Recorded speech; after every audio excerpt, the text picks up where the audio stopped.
billahi minasyaitonir rajim. Bismillahirrahmanirrahim. Assalamualaikum warahmatullahi wabarakatuh. Alhamdulillahilladzi hadana li hadza wa ma kunna linahtadiya laula an hadana Allah. Asyhadu an la ilaha illallah wahdahu la syarika lah wa asyhadu anna nabiyyana Muhammadan abduhu wa rasuluhu la nabiyya ba'dah. Allahumma salli wa sallim wa barik ala sayyidina Muhammad wa ala alihi wa ashabihi al-kirami ajma'in, amma ba'du. Bapak-bapak, ibu-ibu hadirin wal hadirat jamaah salat subuh yang dirahmati Allah subhanahu wa ta'ala. Alhamdulillah, di pagi hari ini kita masih diberikan kesehatan, kekuatan dan kesempatan oleh Allah subhanahu wa ta'ala untuk sama-sama kita hadir ke masjid Allah yang mulia ini. Kita melaksanakan sholat subuh secara berjamaah dan dilanjutkan dengan majelis ta'lim. Mudah-mudahan apa yang kita lakukan pada pagi hari ini tercatat menjadi amal ibadah di sisi Allah subhanahu wa ta'ala.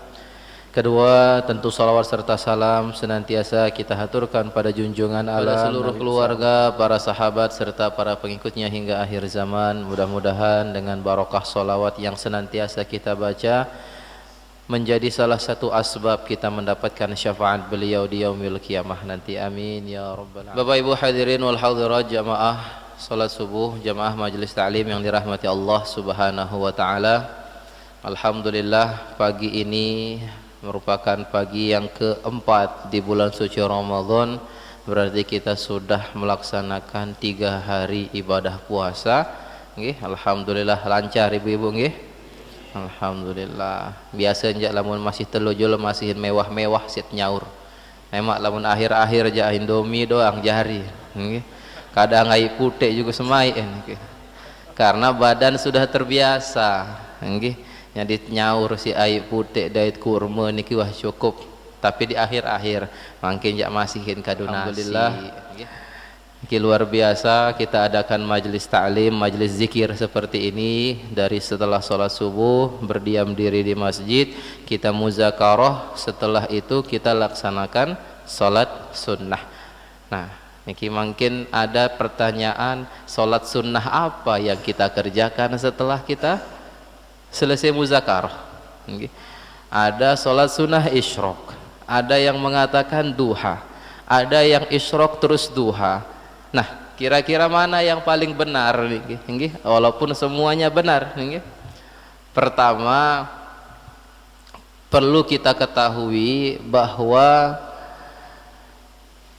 waktu duha itu dihitung dari mulai terbitnya matahari, ya, setelah 15 atau 20 menit matahari terbit, artinya sudah cukup meninggi, itu sudah menandakan masuk waktu duha. Dan awal waktu duha itu bertepatan dengan isyraq. Awal waktu duha bertepatan dengan isyraq. Jadi bersamaan waktunya. Dan duha ini memiliki waktu yang cukup panjang sampai sebelum sholat zuhur, atau sebelum matahari tegak tepat di atas kita. Jadi habis sholat subuh sampai waktu isyraq itu tidak boleh ada sholat, atau disebut dengan al-waktu al-manhi anis sholah, waktu yang dimana kita dilarang mengerjakan sholat. Yani sholat-sholat sunnah mutlak tidak boleh dikerjakan di situ, karena waktu itu waktu yang terlarang kita sholat. Setelah sholat subuh sampai isyraq. Yang kedua, ketika matahari tepat tegak di atas kepala kita sampai dia tergelincir. Kalau sudah tergelincir matahari, masuk waktu zuhur. Dan setelah sholat asar sampai tenggelamnya matahari, niki tidak ada sholat, atau disebut waktu yang dilarang mengerjakan sholat.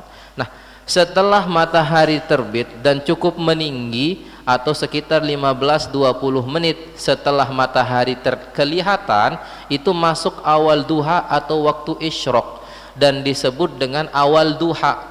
Ternyata duha memiliki 3 waktu. Ada awal duha, ada pertengahan duha, dan ada akhir duha. dan awal duha ini hanya Nabi mengerjakan hanya 2 rakaat saja yang niatnya adalah sholat sunat isyraq.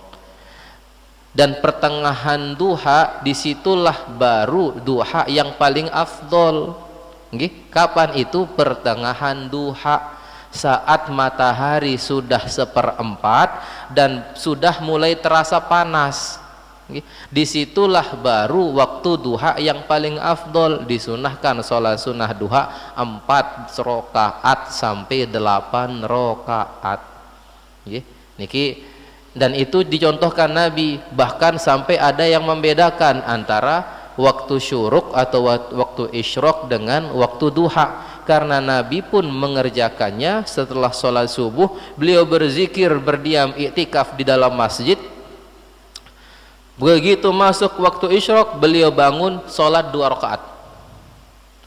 Selepas beliau sholat 2 rakaat, diam, duduk, berzikir lagi sampai matahari sudah agak panas terasa di tubuhnya, baru beliau bangkit lagi laksanakan sholat sunnah duha. Nah, jadi yang sunnahnya melaksanakan sholat sunnah isyraq, kalau mencontoh Nabi dan para ulama, para sahabat dan para tabi'in, sholat sunnah isyraq itu syaratnya harus sholat subuh berjamaah. Syaratnya bisa dikerjakan. Pertama, sholat subuh berjamaah. Yang kedua adalah berdiam diri di masjid. Jadi tidak habis sholat subuh keluar ke rumah terus balik lagi ke masjid isyraq, tidak bisa, harus berdiam diri di masjid. Yang ketiga, berdiam dirinya diisi dengan zikir. Zikir dengan berbagai macam zikir boleh nih. Diisi dengan zikir, diisi dengan sholawat, diisi dengan tadarus Al-Quran. Niki bagus. Setelah itu baru dia melaksanakan sholat sunat isyraq. Nah, misal ibu-ibu tiang jamaah dari luar nih, atau bapak-bapak tiang jamaah dari luar, jamaahnya di masjid lain, misalkan di Masjid Sintung, Masjid Tangsi, Masjid Karangbuyuk misal. Kebetulan pengajian ke sini, selesai pengajian, apakah melaksanakan sholat sunnah isyraq? Kalau ketentuan dari syaratnya, tidak bisa melaksanakan sholat sunnah isyraq karena dia sudah keluar dari masjid dan akan masuk masjid lagi memang nih, maka niatkan untuk sholat sunnah duha karena memang sudah masuk awal duha. Masuk awal duha. Jadi sama seperti sholat tarawih. Sholat tarawih itu dikerjakan di malam hari. Kalau tidak bisa kerjakan sholat sunnah tarawih, bisa kerjakan qiyamul lail, dan itu di waktu yang sama. Sholat tarawih dan qiyamul lail ini boleh dikerjakan. Jadi sholat sunnah isyraq dan sholat sunnah duha ini di waktu awal duha boleh. Tapi tentu kalau ingin sholat sunnah duha, afdolnya adalah di waktu pertengahan. Ini waktu duha bagian tengah. Ini di sekitar jam 8 sampai jam 11. Nah, itu waktu pertengahan duha. Nah, di situ waktu paling bagus melaksanakan sholat sunnah duha. Apakah yang paling afdolnya di masjid? Ternyata memang kalau bisa di rumah kita kerjakan. Di rumah kita kerjakan agar rumah kita pun juga tidak kosong, rumah kita tidak sepi. Apa kata Nabi? Nawwiru buyutakum bis salati wa tilawatil Quran. Sinarilah, terangilah rumah-rumah kalian dengan sholat dan bacaan Al-Quran. Tentu sholat niki sholat sunnah yang dimaksud. Kalau sholat fardu afdolnya di masjid berjamaah, tapi kalau sholat sunnah bagusnya di rumah. Qobliyah ba'diyah niki di rumah kita kerjakan kalau memang bisa di rumah. Banduk masuk kita ke masjid, laksanakan tahiyatul masjid, lalu kita tunggu sampai iqamah. Ini bagus.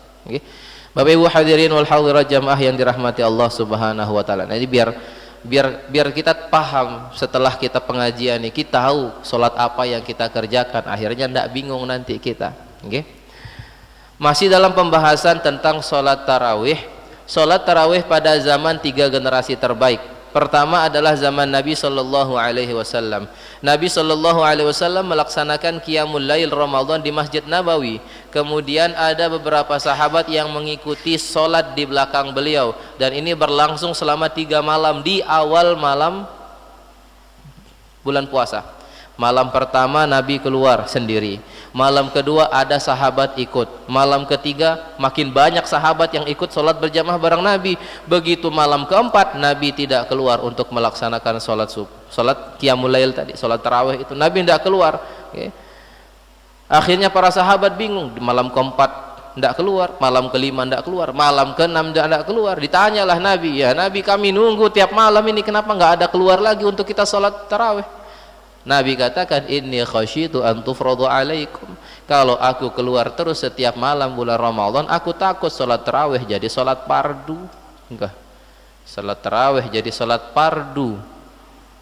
Bingung ibu-ibu, piak jaja, piran waktu piak jaja, karena sholat fardu jadinya nanti. Nanti yang sakit bingung, yang tua bingung gimana ngodoknya. Nah, inilah bentuk Islam itu memang rahmatan lil alamin. Islam itu tidak ingin menyusahkan kita. Yuridullahu bikumul yusra wa la yuridu bikumul usra. Allah menginginkan yang mudah bagi kita, tidak ingin mempersulit kita. Nah, kalau setelah zaman Nabi, di zaman para sahabat, pertama di zaman Abu Bakar, karena di zaman Nabi tidak melaksanakan qiyamul lail kecuali di 3 hari pertama saja, atau bahkan ada yang masyhur beliau qiyamul lail berjamaah dengan para sahabat pada malam 23, 25 dan 27. Ini beliau laksanakan qiyamul lail saat masih hidup. Malam ke-23, malam 25, malam 27, karena memang mencari malam Lailatul Qadar. Nah, tapi lebih banyak Nabi tidak melaksanakan qiyamul lail berjamaah, sehingga Abu Bakar takut untuk mengajak para sahabat untuk sholat qiyamul lail berjamaah, sehingga di zaman atau di masa Abu Bakar As-Siddiq tidak ada sholat tarawih berjamaah. Ini tidak ada. Nah, begitu di masa Umar bin Khattab, tepatnya pada tahun kedua kekhalifahan beliau, yakni tahun ke-14 Hijriah, saat melihat para sahabat saling berkelompok secara terpisah-terpisah dalam qiyamul lail, beliau berinisiatif mengumpulkan mereka bersama dengan satu imam, hingga akhirnya beliau memerintahkan Ubay bin Ka'ab untuk menjadi imam qiyamul lail pada malam-malam berikutnya. Niki ketika masa Umar bin Khattab, para sahabat bikin kelompok-kelompok sendiri. Di sini tarawih sendiri, sini tarawih sendiri, sini tarawih sendiri, terus seperti itu.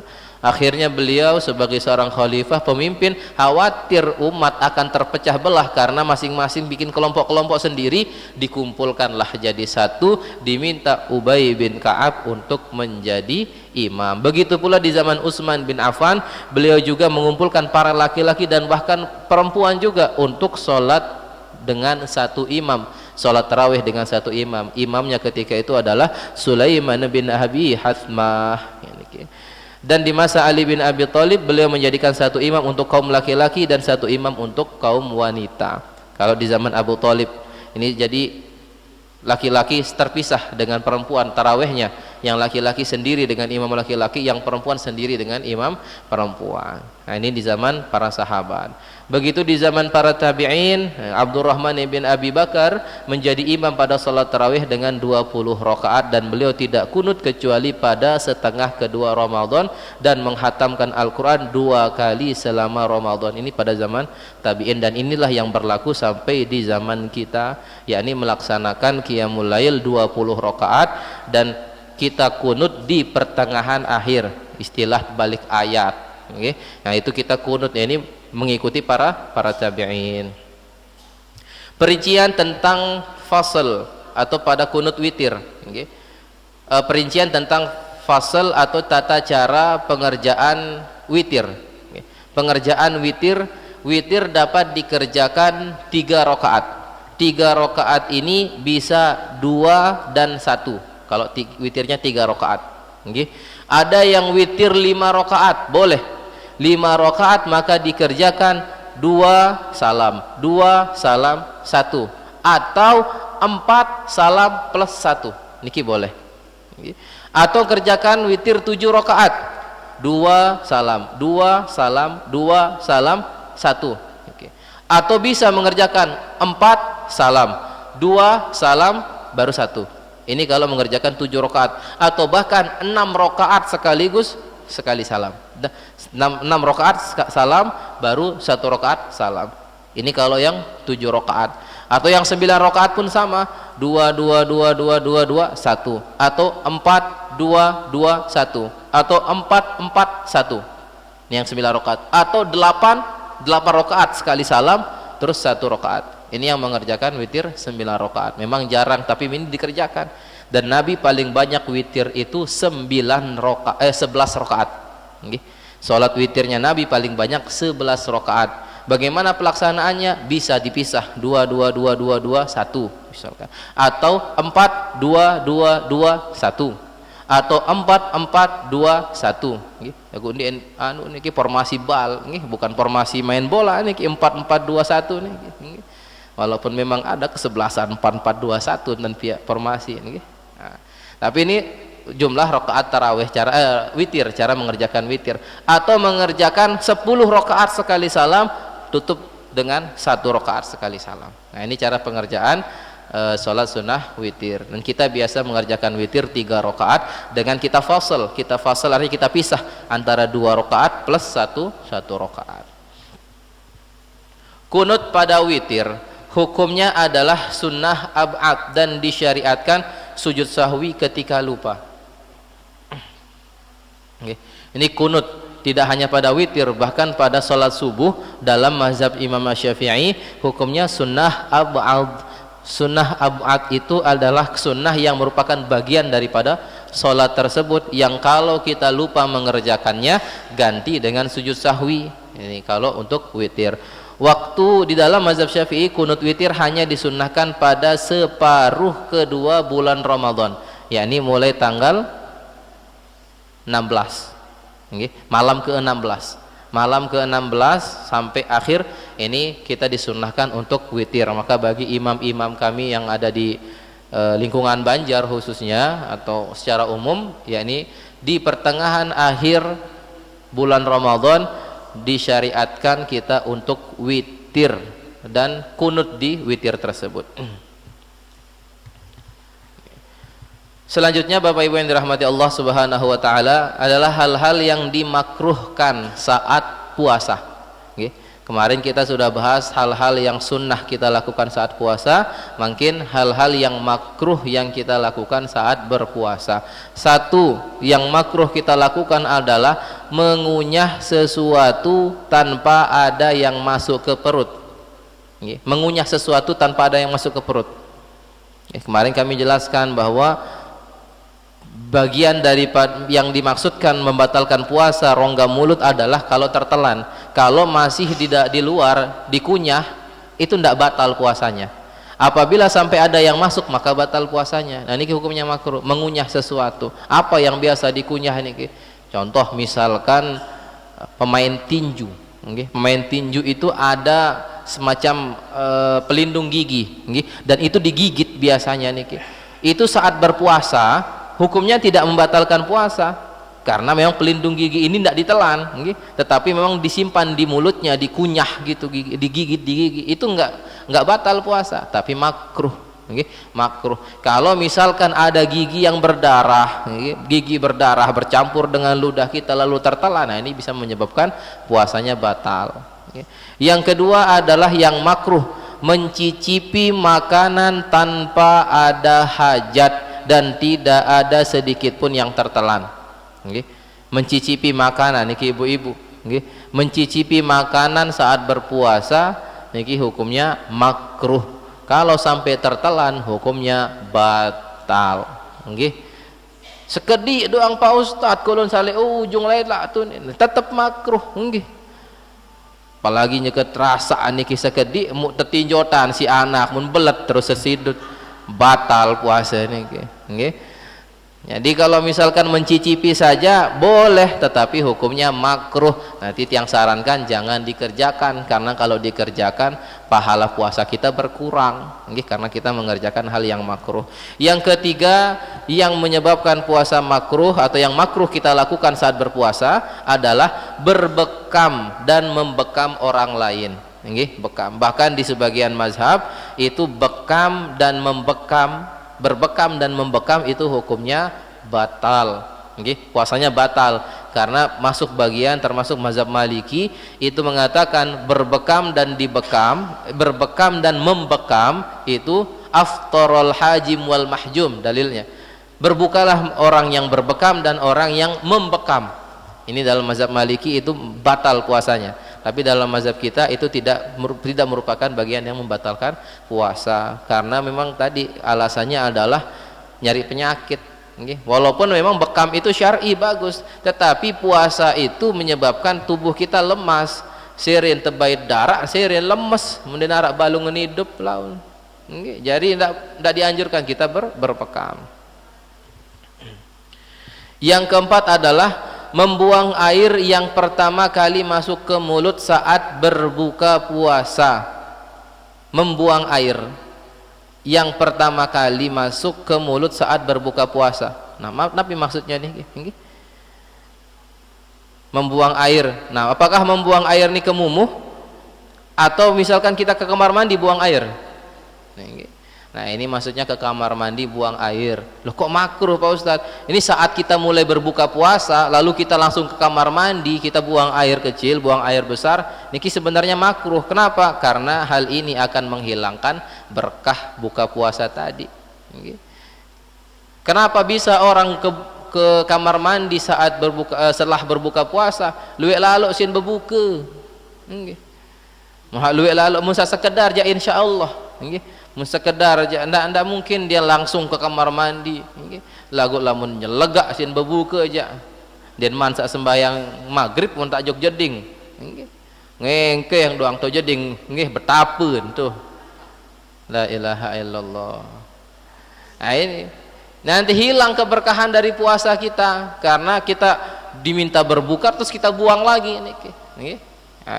Yang kelima adalah menyelam dalam air. Menyelam, bekerem, bekerem to segara, bekerem le kolam, le koko ambil pokoknya bekerem le bak masih makruh nih, bekerem makruh, meskipun untuk mandi wajib karena dikhawatirkan ada air yang masuk ke tubuh. Kalau kita berendam, menyelam dalam air, khawatir tadi masuk ke rongga-rongga yang terbuka di dalam tubuh kita. Yang keenam adalah bersiwak setelah waktu zuhur. Jadi siwak kalau masih di pagi hari boleh, tapi setelah waktu zuhur sampai menjelang buka puasa itu hukumnya makruh. Bersiwak. Walaupun siwak ini bagus, tetapi tetap hukumnya makruh. Jadi bisa Bapak Ibu bersiwaknya di malam hari. Banyak makan dan tidur serta berbicara hal-hal yang tidak berfaedah. Banyak makan saat berbuka puasa dan tidur di siang hari, ya, atau berbicara hal-hal yang tidak berfaedah. Ini menyebabkan puasanya, atau ini merupakan hal yang makruh dalam berpuasa. Terlalu banyak makan saat berbuka puasanya, dan di siang harinya terlalu banyak tidur dan berbicara hal-hal yang tidak berfaedah. Yang kedelapan adalah menikmati sesuatu yang mubah, baik hal-hal yang dicium, dilihat atau didengar. Misalnya kan lapah puasa boya HP, hak makanan doang hak liwat le HP ni pantang doang kemai ruwen ni marak yang ngenjean doang ruwen kakenan ni lamun galeng kaken aku bahasa ini la ilaha illallah. Nah, ini kalau kita terlalu menikmati hal-hal yang mubah, sekalipun mubah boleh kita nonton misalkan niki boleh, tapi kalau kita menikmati hal itu niki makruh hukumnya, makruh. Termasuk hal-hal yang dicium, hal-hal yang dicium misal seperti parfum, atau apa yang wangi-wangi, masakan. Kebetulan ibu kalau bebalung tuh mau julun kompor tahun ngempeng ilaha illallah. La ilaha illallah. Niki makruh hukumnya. Nggih hendak sampai haram niki makruh. Nggih, makruh niki. Jadi menikmati sesuatu yang mubah dengan cara dicium atau dilihat ataupun didengar, nggih, didengar pun juga, kecuali memang didengar yang baik-baik. Niki misalkan sholawat niki bagus didengarkan, tilawah Al-Qur'an. Tapi kalau misalkan musik-musik, nggih, musik-musik niki makruh kita dengarkan nanti, apalagi saat sedang berpuasa. Selanjutnya atau cukup panggil nggih, insyaallah tiang buka tanya jawab dulu karena ini adalah hal-hal yang membatalkan puasa cukup panjang nanti niki. Atau satu niki sebelum kita akhiri, hal-hal pembatal puasa atau perkara yang membatalkan puasa terbagi menjadi dua. Ada disebut al-muhbitat dan ada al-muftirat. Al-muhbitat itu adalah perkara yang membatalkan pahala puasa. Jadi puasanya sah lagu pahala dinara. Okay. Namun puasanya tetap sah niki. Apa hal itu? Ini tidak wajib mengqadha. Yang membatalkan pahala puasa pertama adalah ghibah. Okay. Ghibah. Jangan mentang-mentang saat berpuasa siang hari ndak ghibah lagu engkah bebuka tahun ngerumpi pada. Nggih. Pada niki. Jadi tetap ghibah itu mau di pagi hari mau di malam hari tetap pahala puasa kita akan hilang. Okay. Jadi pas nyekan puasa mun kuwur doang aib dengan niki bareng kan berbuka tahun kumpul det batur niki sama saja, okay. Sama niki. Jadi gibah ini membuat pahala puasa kita hilang. Yang kedua adalah namimah atau mengadu domba. Yang ketiga adalah berbohong, berdusta. Yang keempat adalah sumpah palsu. Yang kelima adalah melihat hal-hal yang haram atau hal namun dengan syahwat. Okay. Melihat hal-hal yang haram atau yang halal namun dengan syahwat. Okay. Hal-hal yang haram misalkan foto-foto, gambar-gambar, sesuatu yang ada di HP kita yang memang itu haram bagi kita untuk melihatnya. Tapi kita perhatikan, ini bukan makruh, pahala puasa kita hilang. Atau hal yang halal, misalkan seperti suami kita, istri kita, tetapi kita lihatnya dengan nafsu, dengan syahwat. Walaupun itu halal, tapi kalau dilakukan di siang hari, hilang pahala puasa kita. Yang kelima adalah berkata dan melakukan sesuatu yang buruk atau yang kotor. Berkata kotor atau melakukan sesuatu yang buruk, niki merupakan hal yang membatalkan pahala puasa. Insya Allah untuk al-muftirat, perkara yang membatalkan puasa, begitu pula dengan pahalanya. Ini insya Allah akan kita bahas di pertemuan besok. Mudah-mudahan. Rabbil alamin wassalatu wassalamu ala asyrafil anbiya wal mursalin wa ala alihi wa sahbihi ajma'in. Allahumma la ilma lana illa ma 'allamtana wa 'allimna ma yanfa'una warzuqna 'uluman tanfa'una fid din wad dunya wal akhirah. Allahumma la sahla illa ma ja'altahu sahla wa anta taj'alul hazna was-su'ba idza syi'ta sahla. Allahumma ij'al jam'ana hadza jam'an mubarakan marhuma wa tafarruqana min ba'di hadza tafarruqan muwafaqan hasanan ma'suma.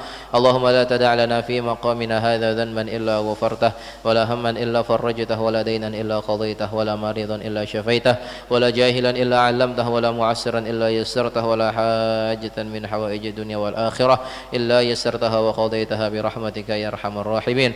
اللهم اجعلنا ممن صام وقام إيمانا واحتسابا. اللهم اجعلنا ممن صام لك وقام لك إيمانا واحتسابا. اللهم اجعلنا ممن صام وقام لك إيمانا واحتسابا. واغفر لنا ذنبنا كله دقه وجله أوله وآخره علانيته وسره. ربنا آتنا في الدنيا حسنة وفي الآخرة حسنة وقنا عذاب النار. والحمد لله رب العالمين. سبحانك اللهم وبحمدك أشهد أن لا إله إلا أنت أستغفرك وأتوب إليك. ثم السلام عليكم ورحمة الله وبركاته.